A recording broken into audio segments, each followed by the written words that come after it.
અભિગમ બદલવો એટલે માનસિક રીતે સામેવાળાને તૈયાર કરવાનું છે.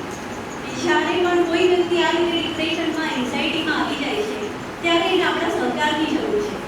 આપણા કુટુંબમાં કોઈ વ્યક્તિ છે ભાંગી ગયું હોય તો એને આપણે સપોર્ટ આપવાનો છે માનસિક રીતે, બરાબર. અને બીજી એક વાત કે જ્યારે અમને સ્કૂલ ડ્યુટીમાં મૂકે છે, એક્ઝામ ડ્યુટીમાં 10મા ધોરણની, તો આ ડ્યુરેટની અંદર બાળકો જે સિકલ સેલ રોગથી પીડાતા હોય છે ઘણા ટેન્શનમાં આવી જતા હોય છે, અને એ ટેન્શનના કારણે એ લોકો એક્ઝામમાં ચક્કર ખાઈને પડી જાય છે, અને અમારે એને પ્રાથમિક જરૂરિયાત જે હોય ટ્રીટમેન્ટ આપવી પડે છે અને પછી રિફર કરવા પડે છે.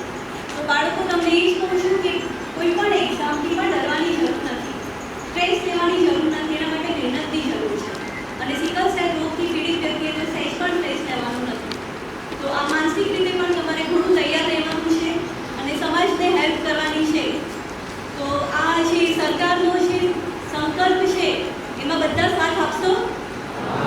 મેડમે જે ચર્ચા કરી તો એ ન્યુટ્રિશન ફૂડની પણ ચર્ચા કરું છું કે એ પણ ખૂબ જરૂરી છે. અત્યારે જંક ફૂડ તો બહુ વધી ગયું છે, તો જંક ફૂડ એટલું નુકસાન કરે છે સામાન્ય વ્યક્તિને પણ અને સિકલ સેલ રોગથી પીડિત વ્યક્તિને પણ.